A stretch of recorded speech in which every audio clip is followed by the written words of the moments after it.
Pobednik zadruge 5 Dejan Dragojević progovorio je o odlasku u Šepak kod oca Dalile Dragojević. On je priznao da je nosio masku jer nije htio da dođe informacija da je on tu. Nosio sam masku da me niko ne bi prepoznao. Moj otac je pokupio sve što treba i dao sve što treba. Ostavio je Tedija. Ne znam šta je bilo između njega i Huse, ali bilo je provokacija, rekao je Dejan. Na pitanje kakve provokacija je bilo, Dejan je rekao: bilo je snimanje, njen otac je snimio kao Tedija, a onda je podigao da snimi mog oca, mada moj otac je gospodin, nije dozvolio da se isprovocira.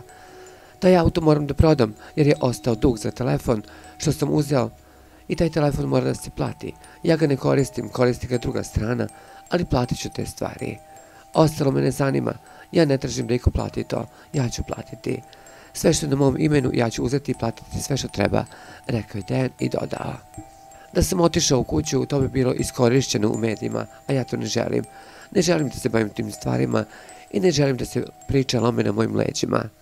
Što se tiče Tedija, moj otac se jako vezao za njega, ali morali smo da ga vratimo, jer je druga strana pravila priču. Mom tati su rekli da dođe po njega posle par dana, jer su mu rekli da nema ko da ga čuva. Ko je tražio psa, dobio ga je, rekao je Dejan. Što se tiče stvari, te stvari ću pokloniti nekome ko nema, meni nisu potrebne.